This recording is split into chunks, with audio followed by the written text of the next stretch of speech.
I don't think it should be a threat at all. In fact, with AI, I just think, what do I hate doing and don't want to do that I can palm off to ChatGPT and Copilot? Do I really want to spend 15 minutes thinking about how I word this email to sound constructive and collaborative? Or do I want to just make my points and ask AI to make it sound a certain way for me? AI won't replace all roles. It's just impossible in our view. But people who know how to use it will replace people who don't know how to use it. AI can write a strategy for you, sure, but it doesn't know your business. Welcome to the Martian Logic podcast. This episode features Mariam Hares, Chief People and Culture Officer at the Sydney Children's Hospitals Foundation. So should HR be threatened by AI? Depends on the type of HR role you have. If your role is admin heavy, transactional and repetitive, I think so, a little bit. But if your role is really about business partnering, having a strategic mindset, having a role in the organization beyond transactional HR, definitely not threatened in my view. The reason I say that is because AI can write a strategy for you, sure, but it doesn't know your business. It doesn't know the ins and outs of it. It doesn't know the nuances. It can learn, but it doesn't know the type of interactions that's happening in the kitchen. It doesn't know, unless it's recording you. Maybe might happen one day, but it's not today. I think the value that the human brain can bring from a creativity perspective and from a contextual perspective is really amazing. And that's what you should use to then leverage AI to build on your strategy, to build on those business partnering initiatives. So for me... So what's business partnering? A lot of people will be listening to this who are either HR folks but haven't done business partnering before. I'm sure they have an idea, but they could benefit from this. But also we've got a lot of non-HR audience. So what is HR business partner? It seems to be, to me, please confirm that as well, part of your answer. It's a thing that we started to hear about in the last 15 years or so. Am I right about that? Or? Yeah, that was pre- people and culture being called HR, pre that being called personnel. I think from personnel it changed to HR and now it's people and culture and there's so many new names. What's in a name? Sure. What does it look like? I guess I'll flip it. The role of business partner. Yeah. What does it look like? I guess I'll flip the question in, why do we exist, right? How is your HR strategy written and where does it start? So if in some organizations, it might be that the HR strategy is written by the leader of the HR team on what that leader wants to do, what they think will be important to the business.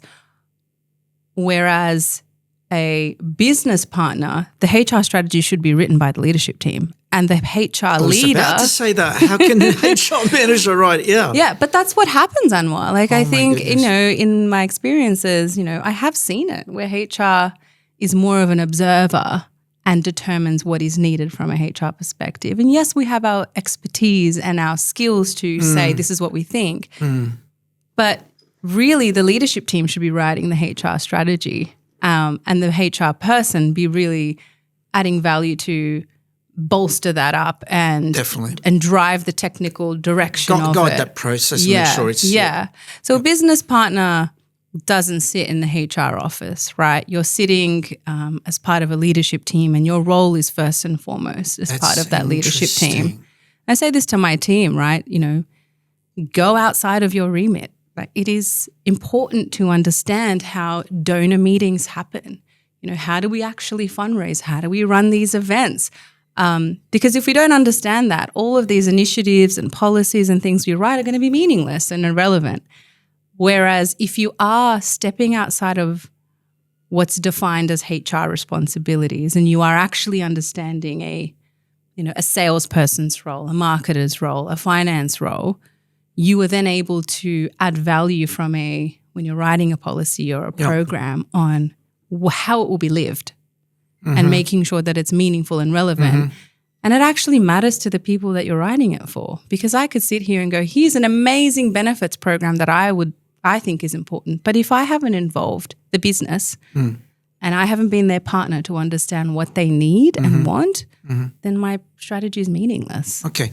So HR business partner with a head of division or a line manager. Yeah. Maybe. Yeah. Is that what you call them? Line managers? Yeah. So that's the partner for that line manager to help them to achieve a lot of the goals. They can't add value to everything, but nevertheless. Try your best. The human resource in the Western world is the biggest and most important aspect, and even cost-wise and all that, so they definitely can add tons of value. In saying that, to go back to our question, and thank you for clarifying that, that's brilliant. So you're saying if you are doing a great job as a business partner, you'll be less threatened. If anything, could be a very positive thing for you. Can you please elaborate on that?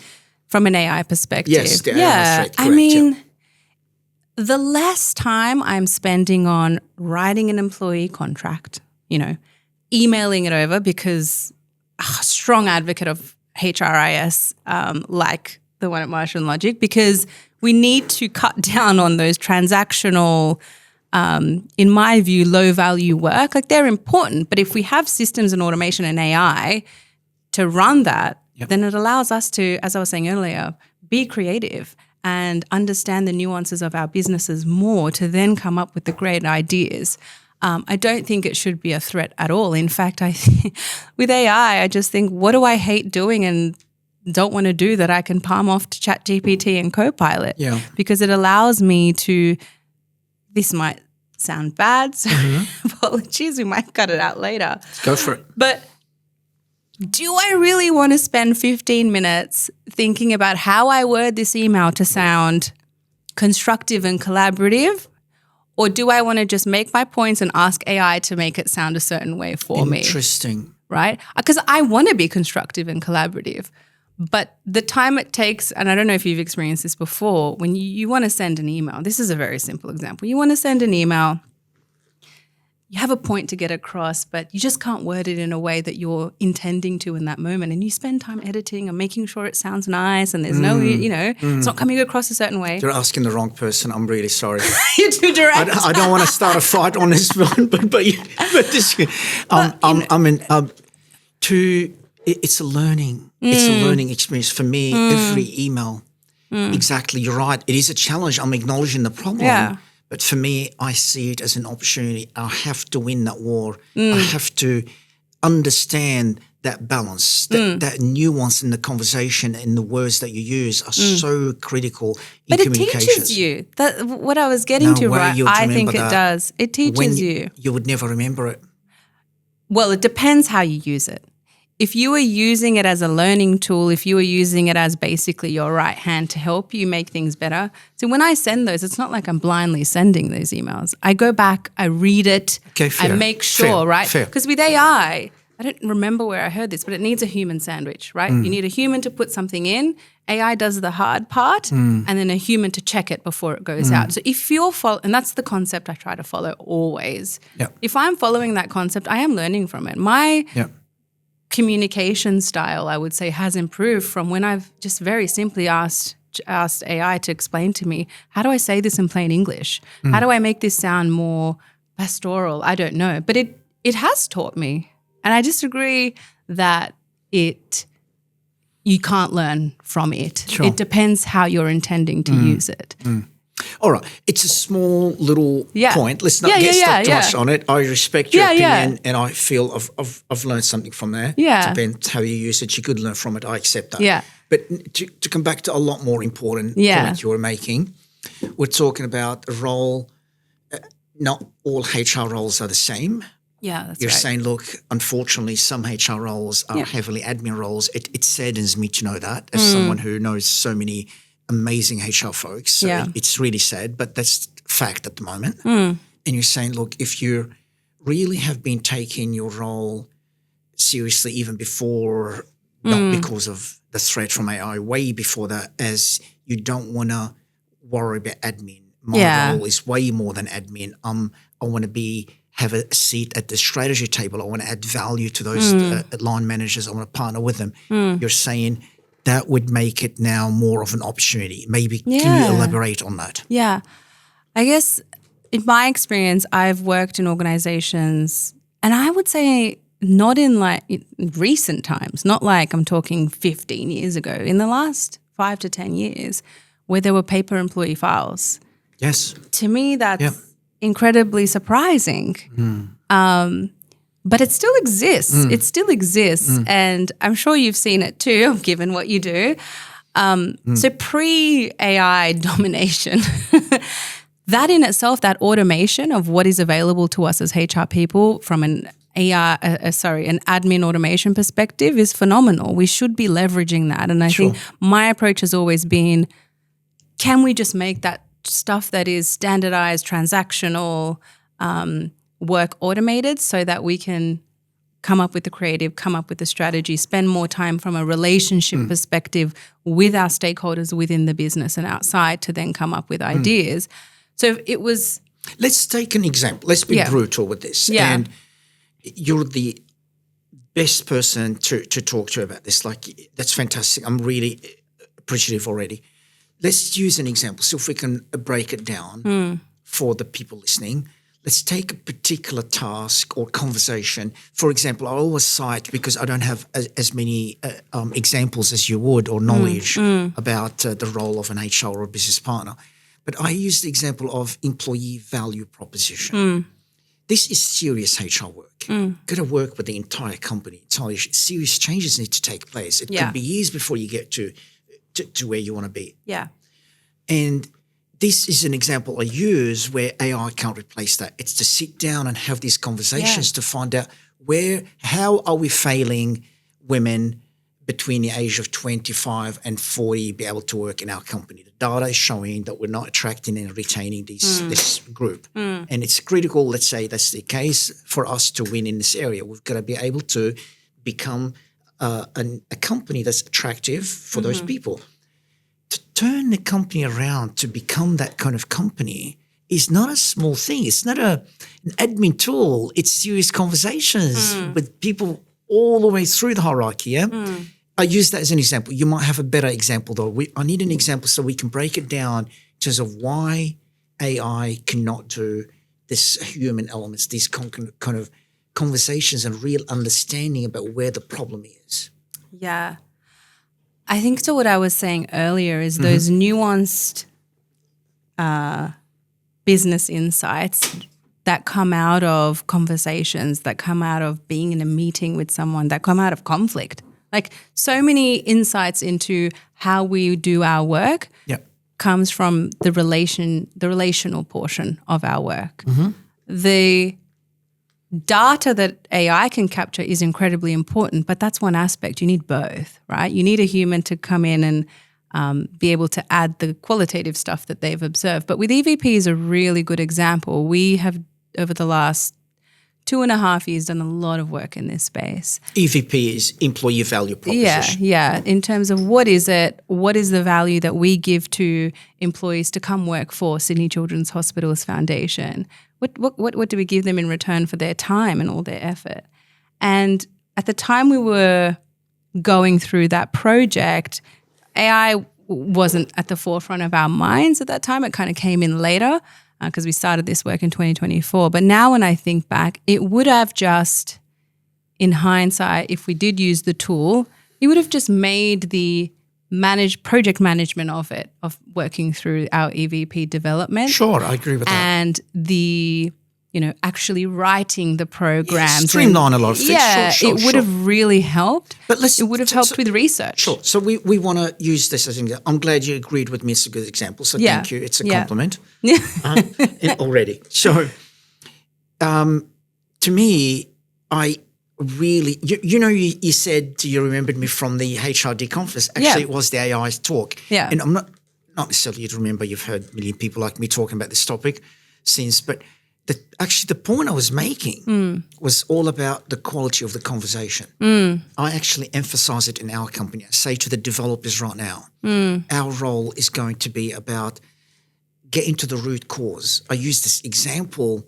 I don't know if you're going to like it. I go, you will find that there's a tree at the front in your front yard dying, or some leaves, some branches in that tree start to die, and then you go to Bunnings and you start to spray all these chemicals on it. A lot of people think, it's something you spray on the leaf, but actually the root cause, I think that word probably in the English world or whatever started because of that, the root cause, where the root, yeah?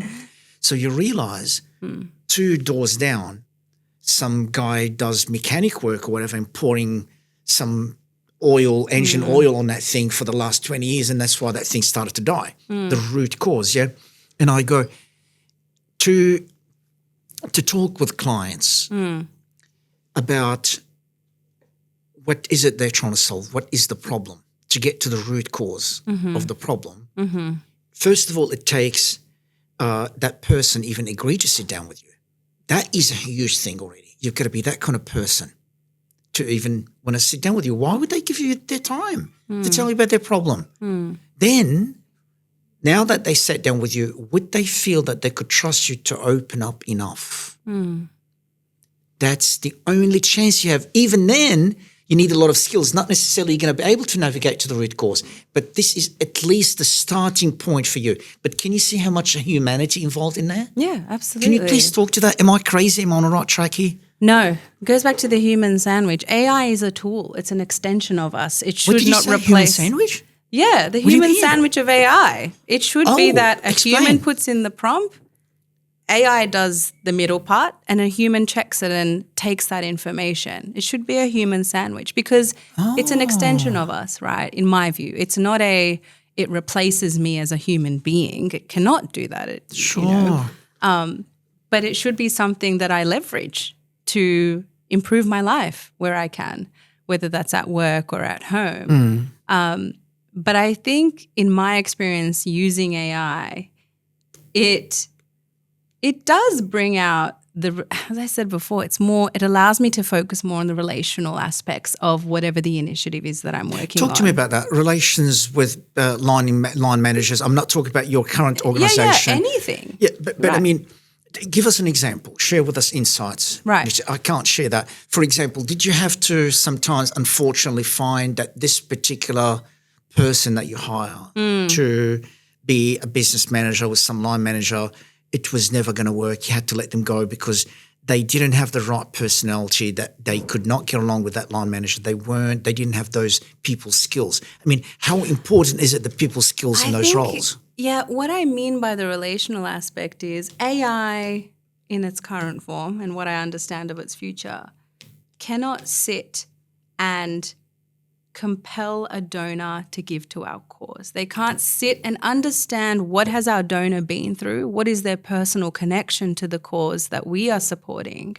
Yes, it can ask, but if you as a prospective donor, Anwar, would you share your personal story, if you had some relation to the hospitals? Maybe, maybe not. But I think in most cases not. You need that human vulnerability. You need that human connection to say, you understand me, I understand you, let's have a moment here. Where AI can come into it is do the proposals, do the pitch documents, do the how we will bring this to life. But I don't think it will ever be able to form a human connection. Look, I've used ChatGPT as my personal therapist many times, but sometimes I think, what the hell are you saying? So I don't think I think it's a tool, it's an extension, but it doesn't replace. And something we say at Sydney Children's Hospitals Foundation is, AI won't replace all roles. It's just impossible in our view. But people who know how to use it will replace people who don't know how to use it. Interesting distinction. That's our proposition and positioning to our organisation to encourage people to use it, that this is an incredible tool. So you're not going to be replaced by AI, you're going to be replaced by the people who know how to use AI. Yes. And I think that will show through the data. It will show through productivity metrics. It will show through performance metrics of someone who uses AI, how are they performing against someone who doesn't in today's world and future. Because even, tools we are using for prospecting, tools we are using for donation processing, any kind of technology tool that exists today, I'm sure you've had this experience, has some level of AI functionality built in for a user. Sure. Yeah. What's the big no for you guys in terms of your policies? And I'm sure all these policies are sort of being developed as we speak. Being a non-profit organisation, and you've got some data, I don't know if you have that data. I'm thinking, would you even have data, sensitive data about the totally. patients? About Not about patients, about our donors, right? The donors. About our donors. Sure. So we... So what's the big no in terms of the use of AI in your policies, the things that you clear in your mind right now? Yeah. I know it's, as I said, still evolving, but we don't do that. We don't do that, Fun fact, we wrote our AI governance policy 2.5 years ago, and our external legal advisors advised us it was the first AI policy they had reviewed. So we really tried to get on the front foot with this. That's impressive. Yeah. Our big no-no is don't put anything in there that you're not comfortable going public, right? So if it's donor information, if it's, I don't know, correspondence, whatever is in that, whatever you are putting in there, be prepared that it is defensible. That is a brilliant way of putting it. Yeah. And I think it's a simple way. Look, the policy speaks to more how you put in data. But if just that's layman's an amazing terms, high-level guidance, yeah. If you aren't comfortable to defend that going public, don't put it in there. I agree with that. Yeah. And we've come a long way. We're encouraging people to use ChatGPT, and now we've moved to Copilot because it's so embedded in all of our systems. That our approach to AI as an organization, we are not a, AI pioneer by any means. We are just really excited by it and see incredible value in it.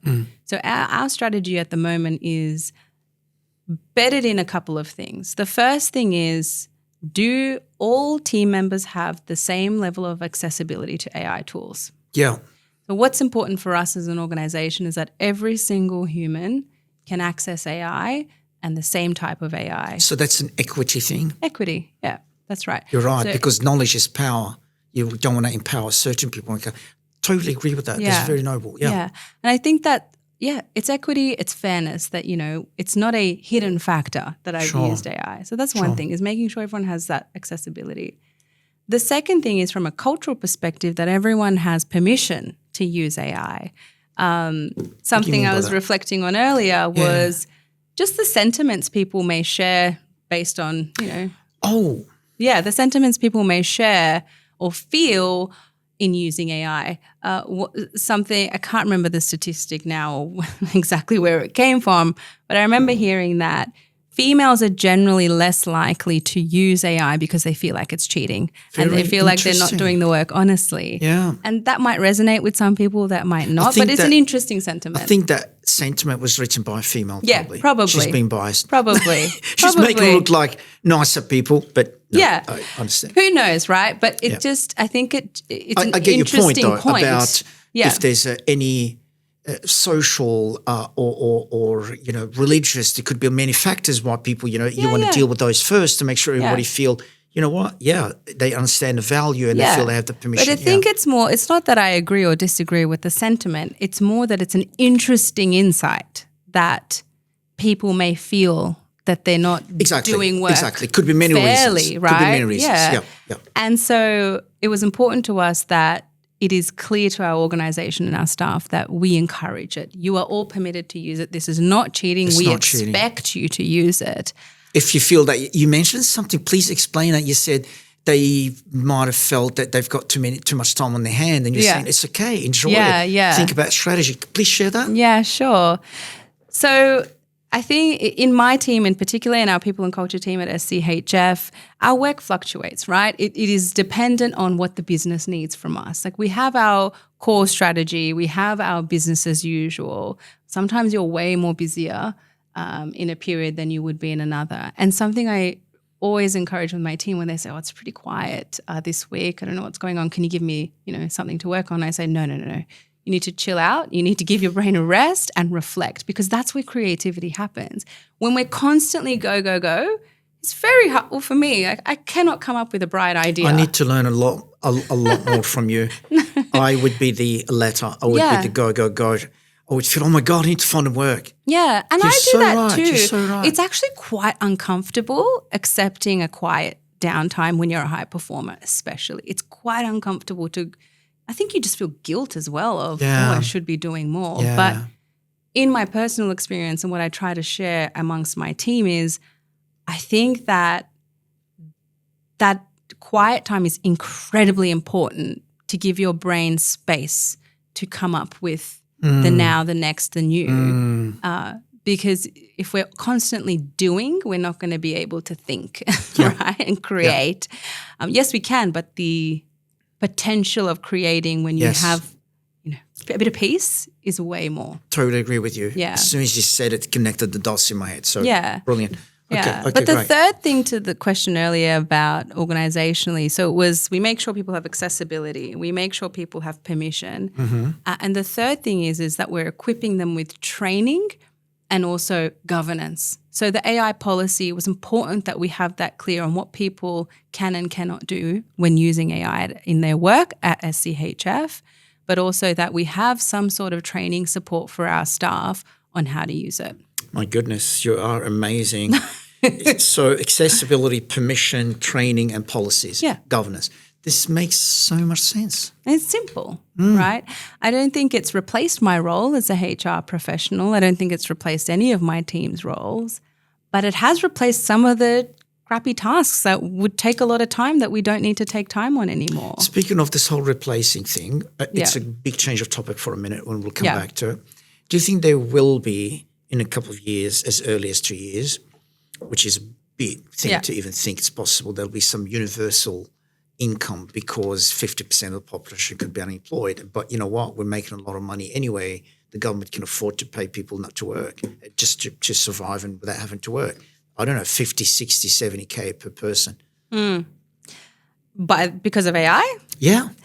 Because the productivity my personal view is that no, I think work will always be there. We are humans. We're here to hustle, right? We want to do more. We want to do more. So it's not that it will replace certain things, but we as humans are incredible. We'll create new things to work That's on. What I mean. Right? We want to do more. We want to do more. We want to do different. And the skills that even if I think about myself and the skills I've developed over the years that were required when I was starting my career to what is needed now and what I like to see in graduates coming out of uni, it's so different, right? Like for us, it was more about understanding, the amount of research skills that was important for us coming out of uni. But now it's like, no, research is not that hard. They need to understand how to put prompts in AI, right?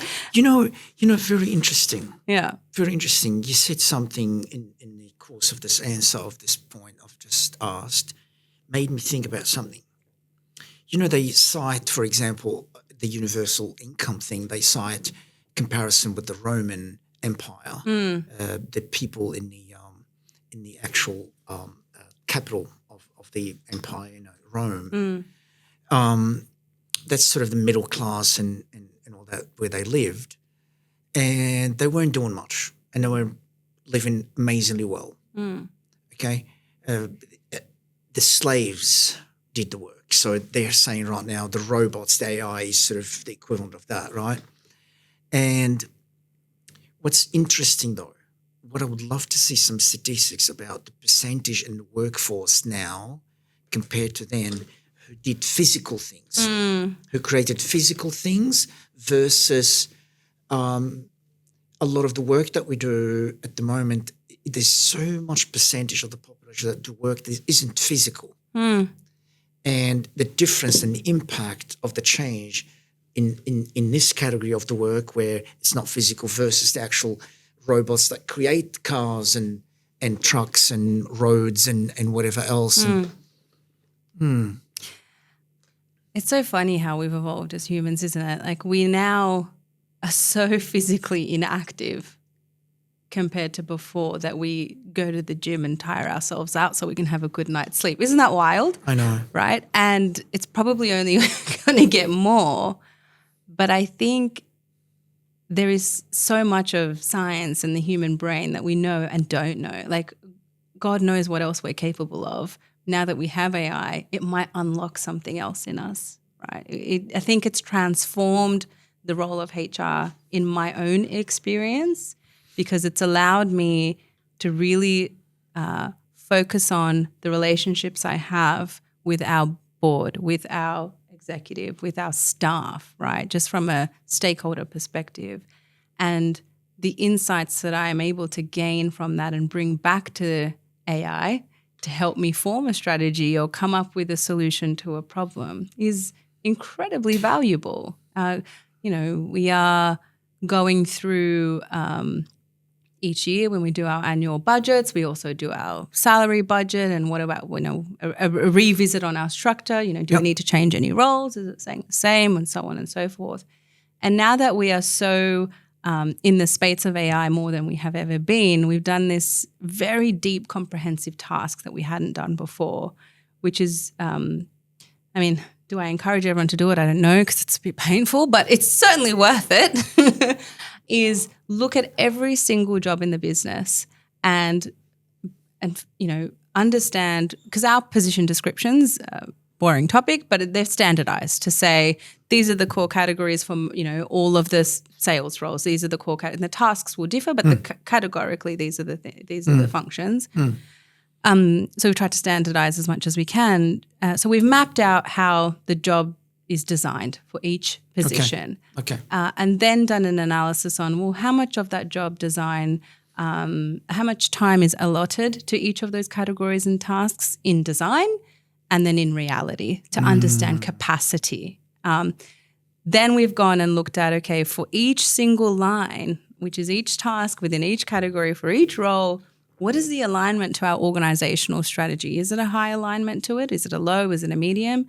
And then one of the final components of that work, which is the most exciting one for me, is understanding what is the automation and AI potential for that task.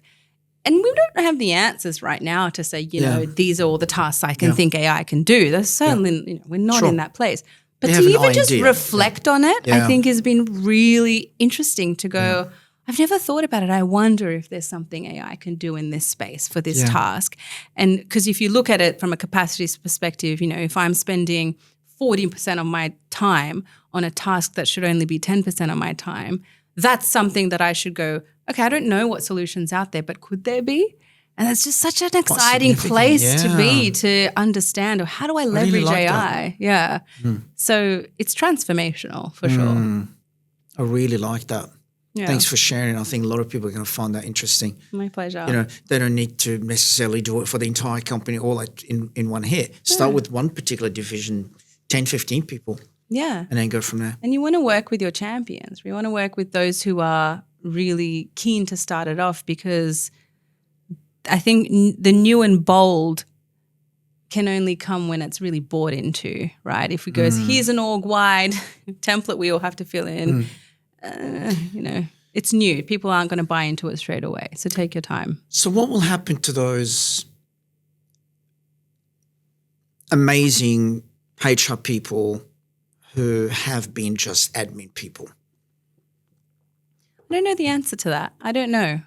I don't have an answer to that. I think it will. Okay, something my CEO said to me when all of this was kind of really strengthening in terms of the AI world and our view of how we could use it was strengthening and firming up, is this is like when the internet came about. Like, we didn't know what we didn't know, and look how much it changed our lives. And she's 100% right.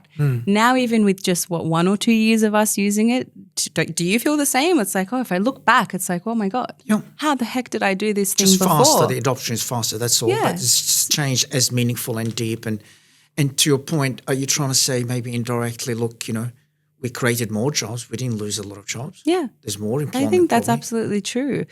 So to answer the question of what will it mean for those people, I think they're just going to have to eventually come on the journey, because now, simple example. What journey? On the AI journey of the AI adoption. But you don't need as many. So do you know what I mean? If you've got 10 people. But it'll be different work, right? Might be different work. That's what I would like to discuss with you. Yeah. Why there could be perception. It's really interesting. There's definitely perception out there that you've got the whole company and HR. Yeah. It's like almost every job. That. And then you've got the HR job, as if HR are a special category of humans. Yeah. Meaning, in other words, an HR person is going to move into a marketing role. Oh my God, how is that possible? I mean, clearly that's rubbish. Yeah. And absolutely they could. Yeah. And there's so much. I'm just thinking, what is it they could do? Okay, if I have 10 people now to use in marketing, I would take them on like this, okay? I could do guerrilla marketing in the middle of Pitt Street in Sydney. Get some gamification and fun stuff going on with some kind of guerrilla marketing ideas that requires people and fun, and it's great, and you're outdoor and seeing the sun and doing fun stuff and learning and researching as a marketer, because that's the genuine connection with people, you know. So that's one movement that I can see it. So really, I 100% think those teams could shrink, but there's plenty of other roles they could do in the company. And right, can you talk to that? Is there any reason why an HR person can't be in sales or in marketing? No. And I think a business partner, to where we started this conversation, should do their best to be able to not only understand but be a finance person. They should be able to be a marketing person. Like, obviously you're not the expert, but I should really try my best to understand every function. And I say this to all of our leadership teams, right? You know, especially at our senior leadership team level. From my perspective, their position first and foremost is to be part of the leadership team. And it does not matter what stream you are in, you are representing the entire leadership team. So all of you should be HR managers. All of you should be finance managers. All of you need to have enough kind of respect and understanding of all the disciplines within your leadership team. So you're the CPO. Yeah. Chief People Officer. Yeah. At a non-profit organisation. Can you introduce the organisation? Sure. Roughly how many people, and what do you guys do? Yeah. So I work for Sydney Children's Hospitals Foundation. So we exist wholly and solely to raise as much money possible for the Sydney Children's Hospitals network. Our primary reason for existing is to impact the lives of sick kids and their families who are patients of the hospitals. So to help them to buy equipment, to expand and build another... Could be to support with research. It could be to support with, you know, infrastructure. It could be with equipment. It could be with funding positions. It could be with many things. But how do we take out these two amazing hospitals in Sydney to be even better? Because philanthropy exists to support wherever government cannot. Because government does an amazing job in running these hospitals, but we exist to make it exceptional where we can. How many people roughly those hospitals employ? Roughly, the hospitals will be huge. A few thousand people maybe between each of them? But for us, we are an entity separate to that, so we are not part of it. Just saying you're supporting such an important huge. I think there's something like 140,000 patients a year, or there's a statistic similar to that. There is an incredible number of patients, and they receive incredible treatment and care at these hospitals. At SCHF, we are about 140 staff supporting this amazing cause. This is my first not-for-profit role. I have not been industry loyal by any means, Anwar. I've always had an interest in understanding different industries, because HR is such a transferable skill, right? You know, how does it work in manufacturing? You know, what's my role in consumer electronics and real estate? It's just I've always, you know, tried to diversify. What I thought it would be like working for a not-for-profit to what it is there's a huge gap, right? I thought, I'm going to have to take a major pay cut. You know, God, am I even going to have equipment? Am I going to have to bring in my own? And I was fine to do all of that because of the cause. Sure. You know, is it going to be unstructured? Is it going to be pinch every penny? Are people, you know, is the organization going to invest in people, right? Because, you know, we got to donor money for this cause is incredibly important, and we have to explain it all. But what it actually is, it's it's challenged me more than any role I've had professionally, and I have grown more than I ever have at any role. Give us an idea, the kind of people you employ there. So roughly, you got the guys on the phone calling people, sales folks. Is that what you call them? You do call them a sales team? So the way we actually operate is, you know, it's not too dissimilar from a sales and marketing company, right? Because we have our cause, and it doesn't sound good to say it this way, but what are we actually selling? What's the product? And it's to support sick kids and their families who are patients of Sydney Children's Hospitals network, and how we actually engage with donors or customers, as it would be called in a for-profit. Is diverse, right? So we fundraise through many streams. So our philanthropy team is the sales team.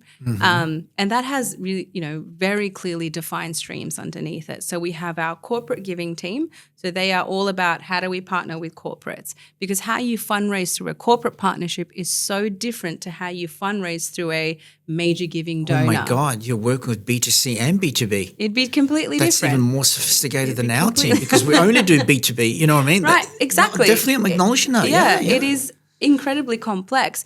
And then we have our major gifts stream. So how we're working with high net worth individuals. How do you even prospect someone who's a billionaire in Australia? How do you engage them and get to know them? And then hopefully get them to give to the cause. I'm really seeing the degree of sophistication in your marketing and sales team. That is incredible. Not many people I didn't appreciate it before. I didn't appreciate it. Thanks for sharing. That's okay. So we have more streams. Another key stream for us is planned giving or bequests, gifts and wills. So how that stream fundraises is completely different. They need to understand more about the legal context of wills.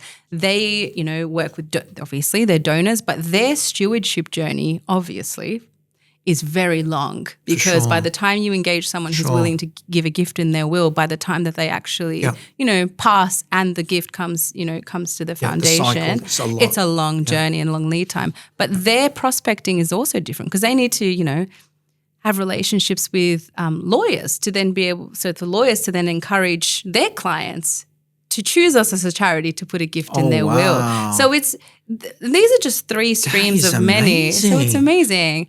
And it's incredibly complex in a great way. It's challenge and from a career development perspective, not just in HR, in any field that you come from, there is a lot to learn. We have a data team, we have, a data analytics team, and we invest in that, right? And then to my point earlier of what I thought it would be to what it is, I couldn't have been more wrong. Our board of directors are an incredible group of people.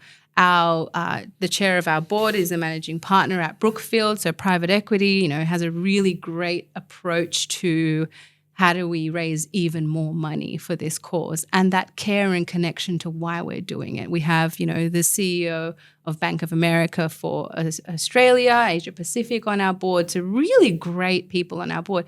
The CEO of Organisational, she was the first female premier, who's Christina Keneally. So we have some amazing talent working for our cause, which has allowed us to become where we were, several years ago, raising about, actually, how much do you think we would raise? I would like to know. No wrong answer. I'm just curious. Yeah, 140 people, 140 people with those 3-4 streams. 140 people, you'd have about 30 people, 35 in sales and marketing, 40 maximum. I don't think you could do more than 15 million in a year. Yeah.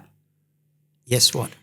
It's interesting. When I started a couple of years ago, this is before we really shot up through the sky, and we were raising 60 million a year. Oh my God. Now we are a $100 million revenue organisation. Year on year over the last 2 years, we've raised over $100 million each year. Wow. So it is phenomenal. And the amount that we are contributing to the hospital's network has grown year on year. And that's all we exist for, is to support sick kids and their families. And really we want to support transforming pediatric care and changing the future for sick kids. And we're in an incredibly privileged position to be able to do that because of the generosity of our donors, right?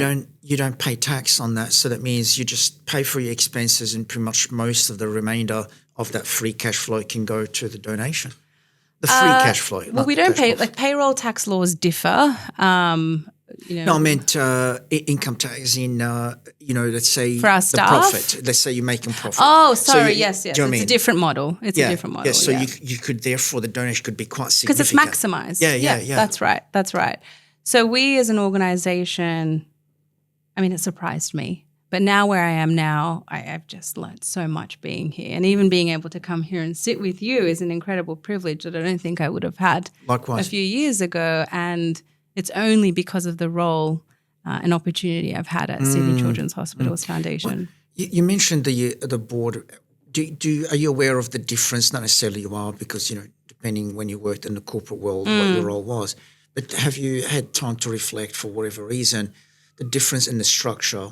I'm curious to understand the difference that relationship between the board, the management team, between in the non-for-profit versus in the corporate world? Is it similar? Is it different? It's similar, right? You have your governance board. You know, you out there in the world, you might see some boards are more governance focused, some boards are more hands-on, some boards are expected to play a part and actually invest. So we have a bit of a hybrid, right? We have an important element is governance. But this incredible network of people we have on our board support our cause through their network. No, I get that. And that can happen. Yeah. Typically, I would tell you, people on the board, they are there because they add value. Yeah, and they care about their organization. I will tell you an insight a data point, I'm really proud of is Joseph Fayad, who is the CEO of Bank of America in Australia.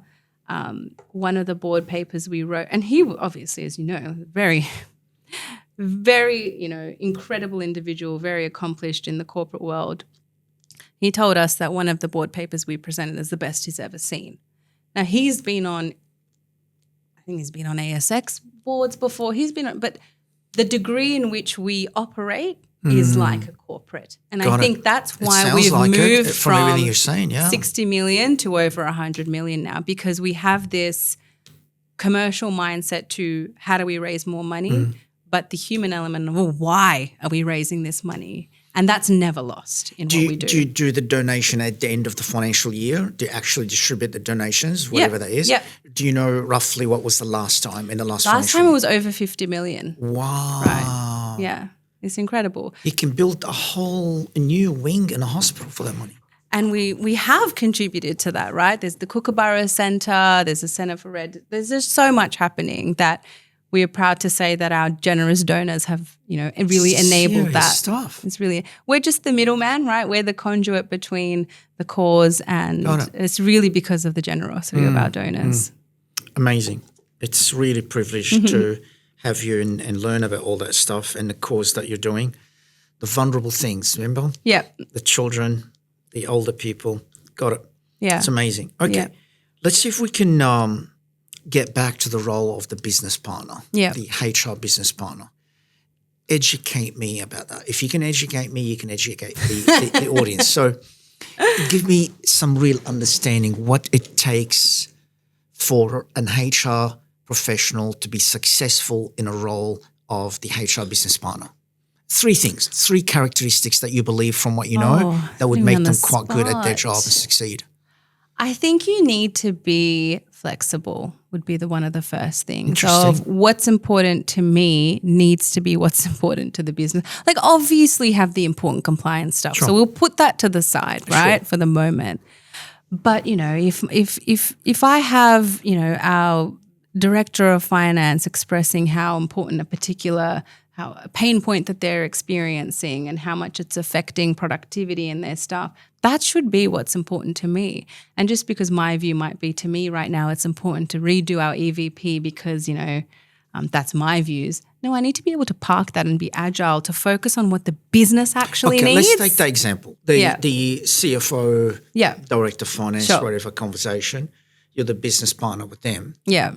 They've got 3 issues at the moment they're dealing with. Yeah. One of them is a human resource, whatever that means typically, or at least they think it's a human resource issue. And one, they don't think it's a human resource issue, but they might be wrong on both. Yeah. And where's the culture at right now in a country like Australia? The business manager is trying to understand both issues, and would they say, no, look, I just need your opinion about the HR issue here. Help me with this. For some reason, retention seems to be short in this role. Hold on, but I need to understand one as well. You'd be surprised. They could be connected. Yeah. Where's the culture at right now in Australia for the value or the seat at the table, the leadership table that the HR business manager should be having as opposed to how much they allow them to have? I think it's come a long way.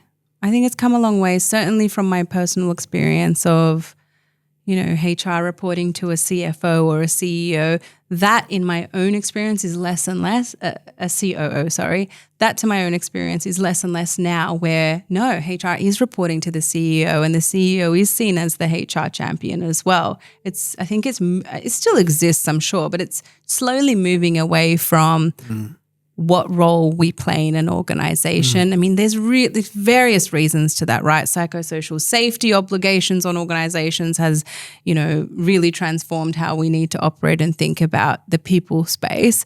So there's external factors that's pushed organizations to go, no, we actually need a CPO to report to the CEO, and it's no longer enough to have it as a sub-team. But I think we've come a long way culturally. To my point about HR people, to be a really good business partner needing to be flexible, the irony of that is you need to have structure.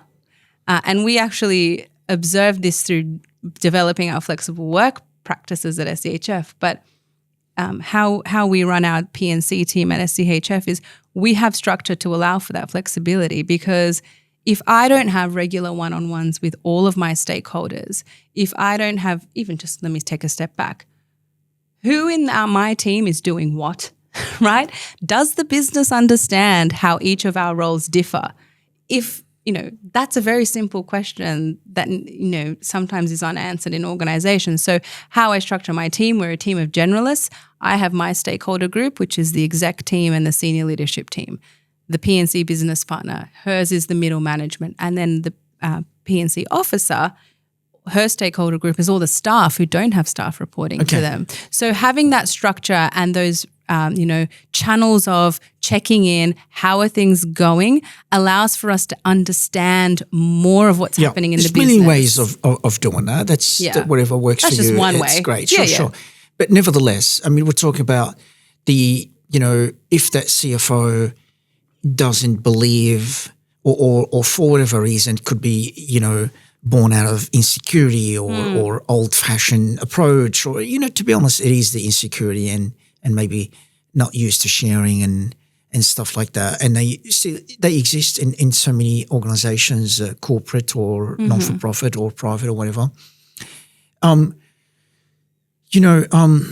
how do you deal with that? Like, I want to even challenge us to think about, how I said before, they might be working on 3 problems and one is human resources related and one isn't, or two aren't.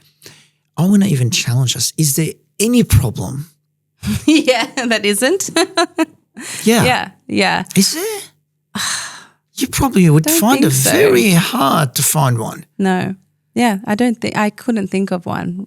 Because even if, we're going through a CRM transformation now, which you would think that's a data and tech thing, but it affects a lot of humans.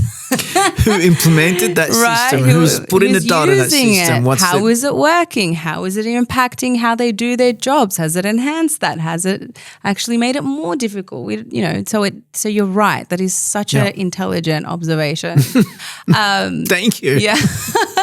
I think my understanding of what you're asking is the people who are hard to influence, and how do you bring it out or make them give importance to P&C functions? There are certain personalities that nothing to do with HR across the board. Some people have certain insecurities about their career and where they're at in life, and that's the mindset they're in, unfortunately. And that's going to be a problem. They're going to find it. They're going to be defensive about involving people and to be able to look inside detailed stuff. Oh, I'll look into this. I'll come back to you. They don't want to open up. But that's across the board, whether it's the HR folks trying to have or finance the IT, or whoever. Anybody that's outside of their department, in other words. So that is something that's common, nothing to do with HR or not HR.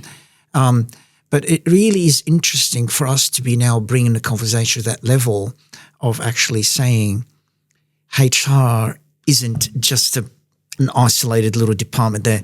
You're right. I think, you know what? I'm going to even argue, and I'm going to use this practice that we're having right now, incredibly critical practice. So thank you for helping me with that, for the webinar, to actually argue that the role of HR, if anything, is all about, what did you call it? Business partnering. Yeah.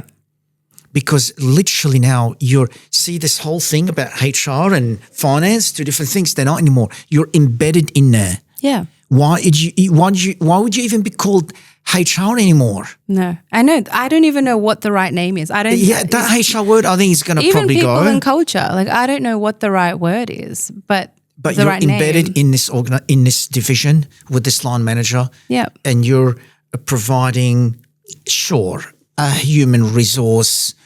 Yeah, there's the technical employee relations stuff, and that's bread and butter, and that's fine. But in terms of how you influence, I think I would take a couple of steps back and start with, what is the role of HR, people and culture, in the leader's perspective? As the CEO, what do they think? This is the most interesting conversation I've had about this topic ever. What do they think? So my brain's going a million miles an hour. You know what I'm learning from this? You know how we said we're bringing now this HR person out of this HR department, this office on level 6. Now they are now 5 people, let's say, in this little office on level 6. And now this office is going to close down, and each one of them is now going to be embedded and sitting next to that line manager, whatever level or city they're in.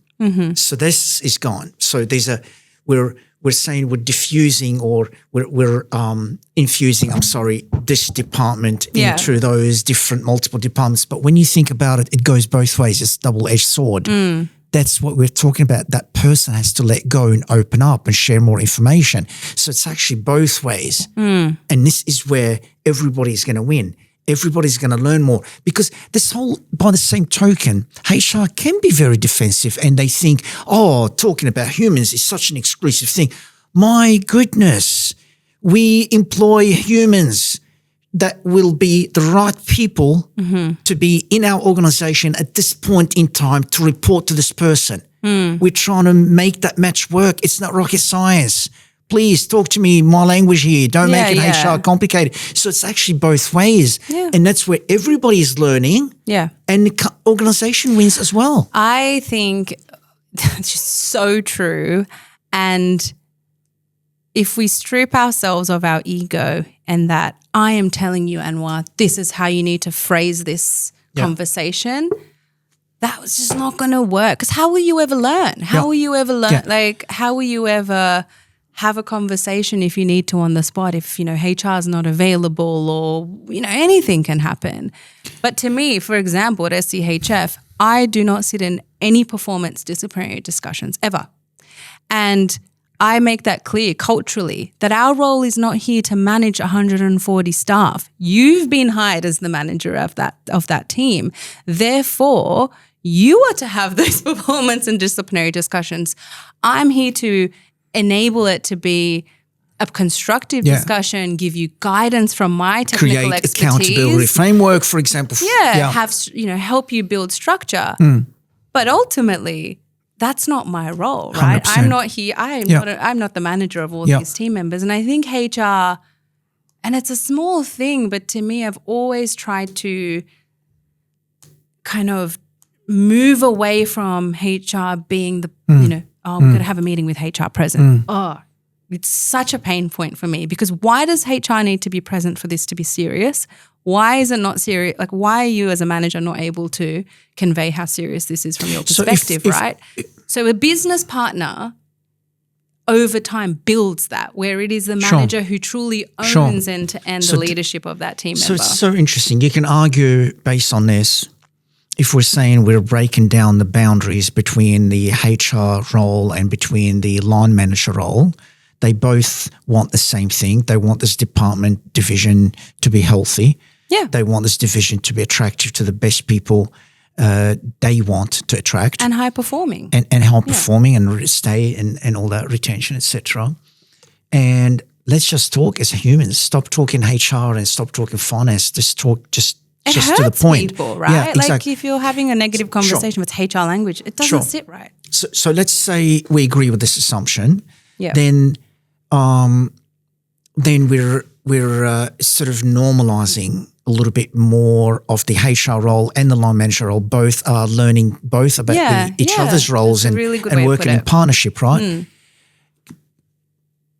very interesting. That's a really good way to put it, actually. Yeah, but what's even more interesting, that's why I'm so excited, with AI, it's going to even make that transformation even more possible. Someone can argue it's going to threaten that transformation because the line manager could be saying, well, I don't need HR anymore.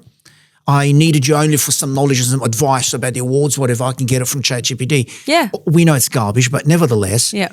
someone could argue that way and say we don't need it. Or someone could be saying, you know what, the HR person, to add more value to me, the LLM is going to now enable them to be better partner for me. Yeah.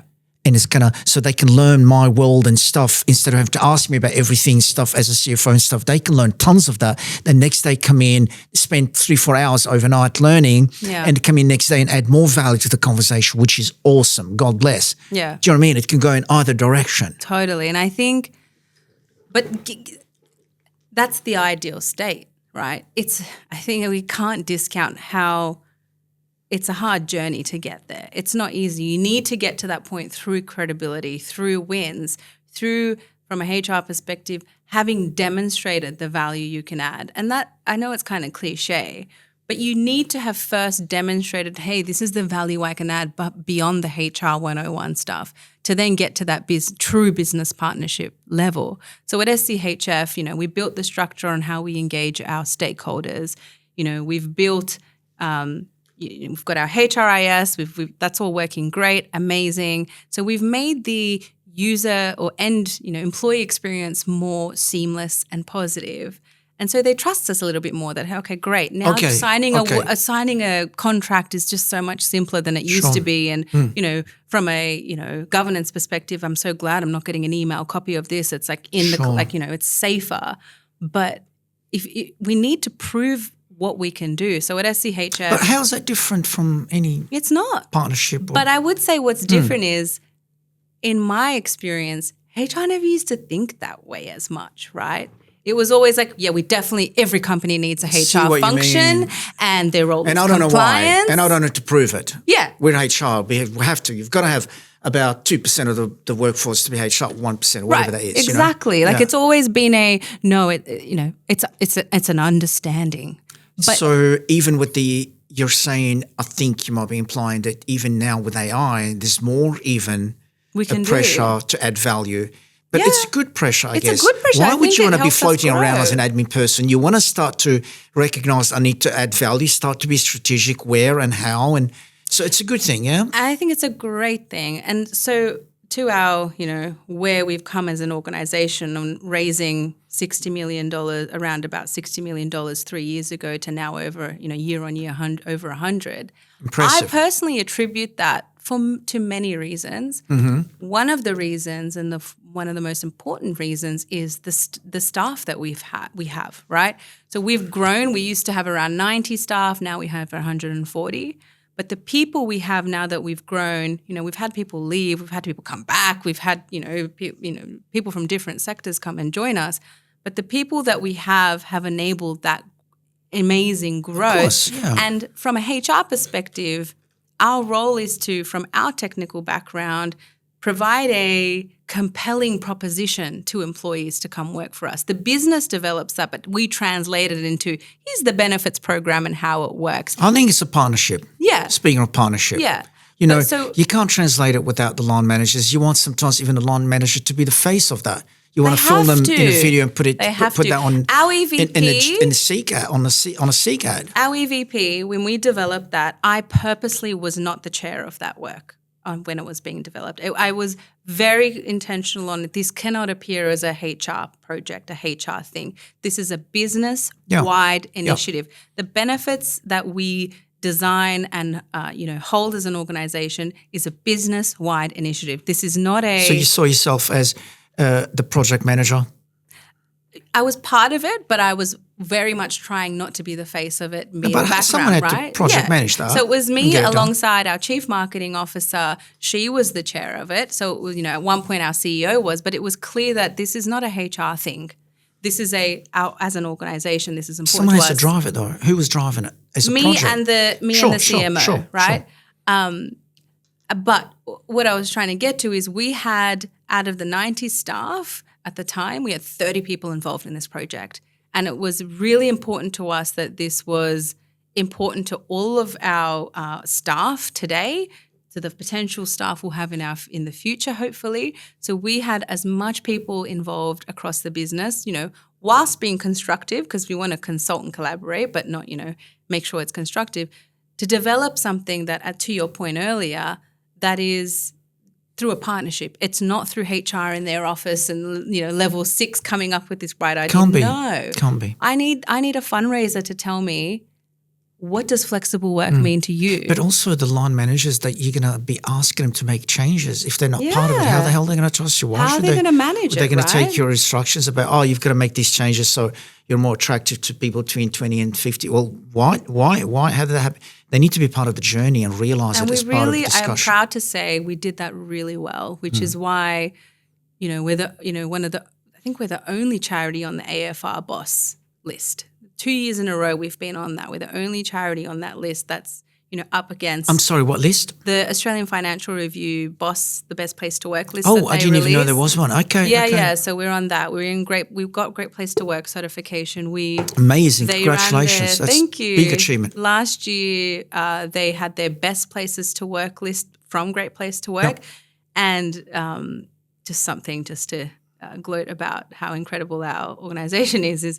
They have their categories. They have the small small organisation size. This is all industries, the medium, the large. Got it. And they have a separate category for not-for-profits. Mm-hmm. Our organisation was, by Great Place to Work, put in the medium size. We weren't even in the not-for-profit. Wow. So that, to me, competing with almost everyone. We're trying to smash that stigma of what it means to work for a charity, and to be viewed that way is incredible. We became the number one best place to work for best place to work for women overall, all industries. So we are only there because we had so many of our staff involved in building our EVP. And if I did it in a corner office, there was no way we'd be doing all this amazing thing and being recognised. It's because it was really through true business partnership. Yeah. Has to be. It's the only way. Even forget the AI business and stuff. Yeah. It's always should have been the case all along, all the time. It is always partnerships. Yeah. This whole thing about this clever consultant that's going to just come and recommend some idea just because they heard it somewhere else or they used it somewhere else. I say to people,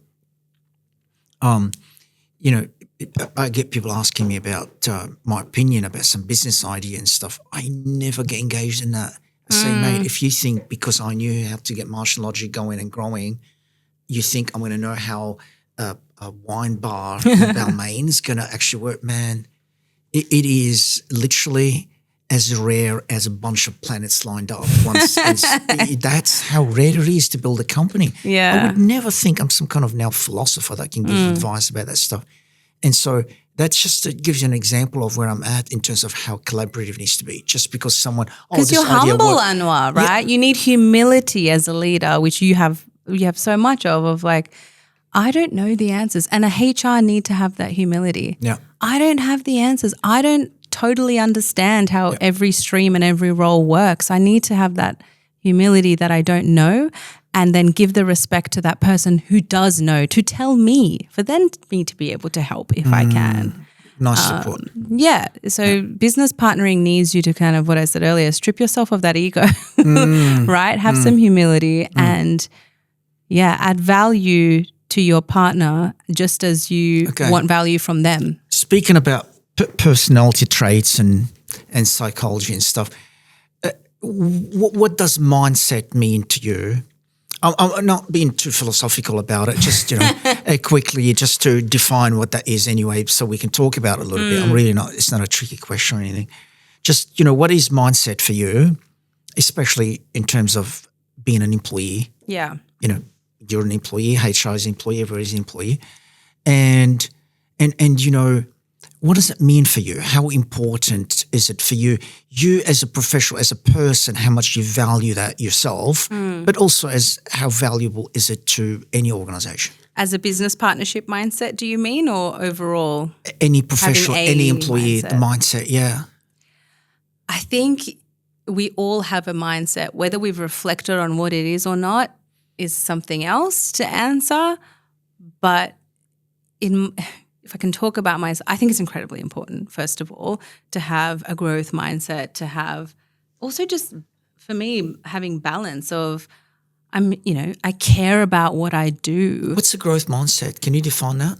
So trying to move out of everything being a fixed pillar, right? Of, having a fixed mindset where, and this is like something HR people hear all the time. Do you have a fixed mindset or a growth mindset of, am I thinking that this individual I deal with, that person acts that way all the time? That's a fixed, element. Therefore, how do I go? No, that's not a growth mindset. You need to think about it a bit differently to go, okay, maybe that's how it's happening now, but through this brilliant idea I have, we can move to growth. We can move to another stage. So trying to not think of things as all fixed pillars. So I really try to challenge things we have always done at SCHF, right? When I started, of having the paper files. Is that growth mindset I would say it is. The growth meaning you're willing to grow, you're willing to learning, you're not going to think that you know everything and that's it. Yeah, I would say it is. You're willing to be challenged because there could be better ideas and things could be done better. Yeah, is that? Absolutely. Because I think, we all want to grow in some way or another. I don't know that anyone really wants to be at the exact same point forever. But that gets held back by the wrong mindset. Mentality. By, for example, if you have insecurities and you're too precious of admitting that you're wrong, then how are you going to grow? Unfortunately, you do want to grow, but your mindset is holding you back. Yeah. So I think to your question of how important is it, it's incredibly important. But I think as humans, because we are in go, go, go and, want to achieve so much, probably don't take enough time to reflect on what is my mindset. How am I thinking about my day, my month, my year? What do I want to achieve? How am I going to think about it? I went on a couple of weekends ago. I went on a hike through the Blue Mountains. It was like a 4-hour hike. I'm not incredibly fit by any means. I try. But I think we were like 4 hours in and it was the last leg of the hike and I was really tired and this is like to get back to the car park was uphill and I remember just walking, I could hear my footsteps on the ground. I was very aware and I was like, God, I'm so tired. And then I realized what I was doing. My mindset was so focused on the pain and the challenge I was experiencing in that moment that I went, no. I need to change my mindset of look how far I've come. It sounds so cheesy, sorry. Look how far I've come. I actually do still have energy. If I stop focusing on me being tired, I can get through the last part. And I remember being like, nope, this is actually amazing. I'm so lucky I can walk. Yeah. I do have energy. I'm just starting to tell myself I don't. Did the last bit of the work. Oh, look, I was exhausted, but I shifted my mindset from focusing on how tired I was to going, oh my God, I'm in the Blue Mountains. It's so amazing. How lucky I am to be tired from this experience. It's so beautiful. Great example. Yeah. Thanks for sharing. So this, as you know very well, you've got the multiple levels of leadership. And the first one is for you to be the leader for your own life. Yeah. To be a leader, leading your own life, in other words. Leading your own self, right? Yeah. And then leading people. But then you've got leading leaders. Yeah. And then there's probably more. But at least those three, I'm acutely aware of those right now. It doesn't mean I'm good at them. I'm still definitely got a lot of room to improve. But at least I've become acutely aware of the difference between them and the fact that I want to improve. I'm acutely aware when I mess it up, when I stuff it up, when I do something that I feel is not helped me with that, didn't advance the cause of me becoming better leader in these levels. So at least I'm on a journey, put it this way, on a positive journey, and certainly improved a lot. In saying that, you've got the mindset and you've got that. Let's just talk about the personal leadership, meaning to be someone who's a leader of their own life. And then you've got the mindset and what you want to do in life. You know that you want to do blah, blah, blah and achieve these things. And so the mindset versus being that leader, what's the difference and do they really sort of overlap a lot? In terms of I don't think there is a difference. I think leadership is a mindset. You're absolutely right. Like, I think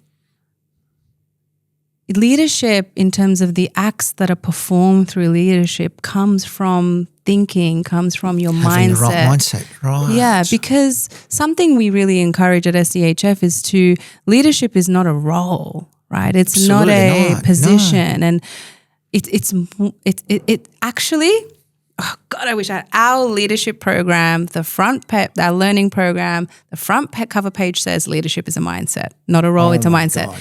And we really try to emphasize that, because not everyone's going to be a manager of a team. Not everyone's going to be an exec. That doesn't mean you're not a leader at all, right? Yeah. I've been in project groups where I've had people in entry-level positions being the leader, and they have brought incredible things to that project. So for you to transform yourself, to go through a transformation that will get you to a place where you are comfortable to say, it's on me, I stuffed up. Yep, it's my bad. You're correct. I admit I was completely wrong. Your idea is 10 times better than mine. I love it. I'm on board. Yeah.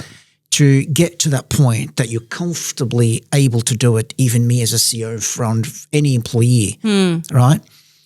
You're saying it takes leadership to reach that mindset. Yeah, I would say. And leadership is what? It's having respect. Leadership is having humility. And leadership is holding accountability for yourself and for others. So if you have respect for everyone around you, and respect for diversity, and respect for that people will bring different things to the table, I think you'd be more open as a leader to consider different perspectives and to look to others to lead potentially. So leadership means so many things, and I think you could have 4 podcasts just on that topic alone. We're going to do that. I'm going to book you in about a month's time, and we're going to talk about that. It's the most amazing thing to unpack. Yeah. I feel I'm already learned from this. Me I've too. grown Me too. a little inch from this. Me too. This is so amazing. Me too. This has been really amazing. And I don't have the answers, and I think that's clear to the audience. I don't have the answers. What I'm saying reflecting. is... Sure. No. You don't have to have the answer. Yeah. What I'm trying to say is, you can take the horse to the river. You can't make them drink. Yeah. Everybody knows where to find that information. Yeah, Do you think they need to listen to us for them to learn what growth mindset is, or what they need to do, the kind of leadership acts that you need to do, the word that you use for you to transform your mindset from here to there? So true. They know where to find that information. So true. They do it in their own time, and God bless. And we're not here, if we can just unpack it from our own experiences and what we think it means and stuff, I mean, that's all I'm interested in. Yeah. I mean, when I used to think about what I want from my career, what I want from my role, I did not at all realize the importance of humility when I was starting out, the importance of getting things wrong and being okay with that. I've been so focused, like many others, I imagine, you might have had in the past, of wanting to make sure everything is the best I can get it to be. I'm a perfectionist. And it's important, obviously. It means we have respect for what we're doing. But I would really take failures badly. But now I'm like, oh man, I'm so glad I had that conflict, because now I know how to deal with it. Yeah. I'm sorry, not necessarily you're not implying that. Just want to confirm, you can be perfectionist and absolutely still be someone who can admit mistakes and be a beautiful collaborator, in other words. Agreed. Yeah? They coexist. I guess my point is more being okay with it, right? I used to feel down and upset that, why can't I just connect with this person? Why? That's a mindset shift. Why have I messed up, I said the wrong thing, oh God. But now I'm like, it's difficult in that moment. In hindsight, everything's 20/20, right? But I view those failures and difficulties as really important to helping me develop myself. And I think if I talk to myself 10 years ago, I'd be like, man, make as many mistakes as you can, because it's helped me so much. It's helped me so much. And I think it's forced me to admit how much I don't know more than I used to as someone starting out. One of our amazing investors, a lot older than me, he lives in Canberra. God bless him, he's the most amazing people. And during the GFC, we thought the company was going to die. 90% of companies in Australia thought they're going to die. We weren't too unique. But I was having a conversation with my phone. He said to me, Anwar, it's only bad if you get a call and they tell you have cancer. Oh, gosh. And, that was really interesting perspective. I never forget that. It changed my mindset a lot. And I guess what I'm trying to say is mistakes, if you can learn from mistakes that aren't that serious, my gosh, if you think you have a problem, just look around and see the problems around you. Perspective is invaluable. Absolutely. Perspective is invaluable. Yeah.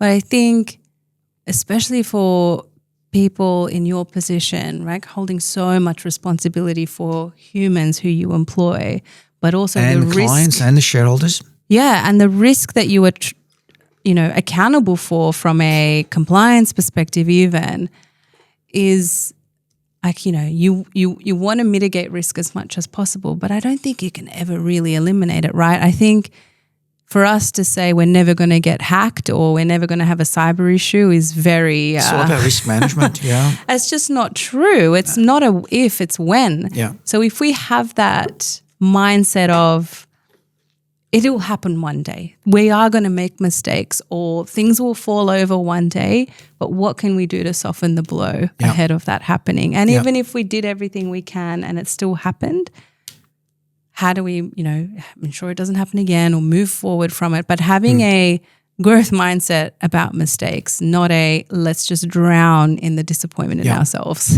which I used to do. Yeah. No. I used to do. 100% agree with you. Yeah. 100% agree with you.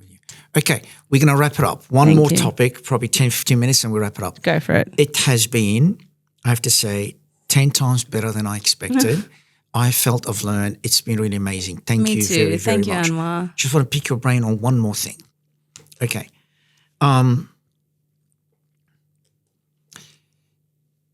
We talked about the AI and HR, and we talked a fair bit about that, right? So, employment law, when you break it down for us, not necessarily going to remember if, have Probably the answer, clear answer to it, but, at high level, HR, we both know that's changing a lot, and at least traditionally when people say HR, what are the sort of the top three areas? For example, you've got the employment law, which is the adherence to awards and the employment law in the country, as well as the particular awards and all that. So you've got that aspect of it. Then you've got the commercial of it, meaning we need efficiency. We need this department to be running the best it can be, and how we create that kind of human solutions to create a win-win between aspirations of those people as employees and humans and people, and between what this department want to achieve, those kind of solutions. And I really find that exciting. The architecture, the design of those solutions is where HR needs to be. So break it down at high level, what you think. You might have forgotten one or two, but at least the top three areas, and let's see if we can dig into one of them in terms of the change of AI in there. Sorry, let me the three areas of HR. You got the employment law, the legality aspect of it. Are we adhering with the employment law of the land? Yep. So we don't get sued. Yeah. As well as the individual maybe awards, there could be some certain agreements, enterprise agreements, for example, on top of the common law. Got it. So the role of AI in those. What are the three areas? The top three areas of HR first. Break down those three, and then we can pick one of them. I don't know that I could answer that as what the top three areas of HR are. I think the answer depends on the business. True. And where they feel they need help in. Yeah, but also the nature of it. Because when I worked in my previous roles in manufacturing and, heavily unionized, we had two unions on the one site. We had one EBA. It was really complex though.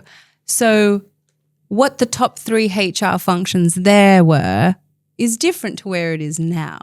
So I think it is hard for me. Someone else might be able to answer it really well, but it's hard for me to answer that because I think it is so nuanced to what the business core function is And I agree with you. I agree with you. No need to be philosophers here. It's exactly what the business needs. And that's where we do the partnership and trying to solve the problem. No, I totally agree. Okay, so that human solution thing. Yeah. The conversation with people in that division, the people the division even reports to, all the stakeholders the division services, the clients, the customers, the environment around it, the council, the blah, blah, blah. I literally meant that the council is in the city they operate in, you know. All of those to create a human solution to make employees feel empowered and loving it, and yet that division is also thriving and doing the kind of expectation on performance and stuff. I mean, this is amazing, right? I mean, isn't that what really human resources should be all about? Especially now in the age of AI, taking out all the admin crap. We actually, yes. Yeah, a short answer, yes. I love the word human solutions. Yeah. In our people and culture team, we have our, business plan. We also have a strategic plan. We try to approach it in a sophisticated, structured way, but we also have our mission statement. And ultimately, we exist to enable a high-performing organization. So there's things that enable that. There, at different times, there will be different things that enable a team to be high-performing. Sometimes they need training. Sometimes they need employee engagement. Sometimes it just depends. But we exist to make this organization the best it could be. Our organizations in Australia, corporate and non-corporate, too scared because our employment law is very strong or too strong. Some people argue in the Western world it's the strongest. The word strong, probably not the right word, the strictest. Or, do you know what I mean? Yeah. Is it because of that? There's not enough creativity about job designs and making serious human solutions that changes the current status. Like, why we look at all the inventions with tech and products and stuff, and you look at the human solutions, it's still almost, it resembles to something from 75 years ago almost. Not much changing there. What is that? I don't know that. Is it we're too scared? Companies are too scared to get in trouble with the law? Maybe. I think it goes back to the mindset. Like, are we challenging ourselves enough? Are we questioning why HR exists? When when my team and I were developing our strategy and part of our KPIs, it's like, okay, sure. Well, KPI can be that yes, we successfully launched this program. But why stop there? Like, shouldn't it be this program was launched and resulted in X amount of growth within this team? Like, we need to connect the dots more as HR people of what we're doing today and how that actually enables our organization to meet its goals, which should be our goals. Like, I'm not saying people don't do this. I wasn't doing this until recently, of making and articulating that whatever it is that we're working on has a business outcome, not a P&C outcome. Beautiful. So this realignment. Yeah, because we exist to raise money for, sick kids and their families. If I can't articulate how my, focus for the next 6 months will impact that, I'm stopping short, right? I'm not. I said something on social media once and I got in trouble for it. I said, I want to argue that companies aren't there to employ people. They're there to make money, and they need to employ people to make the money. And some people were arguing, oh my God, that's so non-humane and not right and not, adhering to some whatever. And that is the case. You don't dream of, I want to build a company that hires people. I want to build a company to solve a problem ABC. And then you realize, then part of that, okay, well, I'm going to need this and this and this. No? Yeah, I think it's a supporting what are the people that you employ? We're here why are we here? It's to provide a solution to a problem. I'm agreeing with you, alignment. And I totally agree. You know what? Seriously, I really respect you for saying that, because, you're not only doing a great job for yourself being a leader, but what I'm trying to say, you're even protecting your own team. You're building real leaders in HR that will always be employable, because they are now always thinking, am I adding value or not? So this is this is amazing. So that's really good. Thank you, Anwar. Anyway, that was an amazing conversation. Let's wrap it you. up. We're both getting tired, but we'll do it again Really in about 6 to 8 weeks. Sure. And talk about mindset versus leadership. I'd love to. It was so Love it. nice to meet with you. Thank you. Mariam, thank you very much for your time. Thank you. All right. Thank you. Cheers, guys. It's a wrap. That was great. Thank you.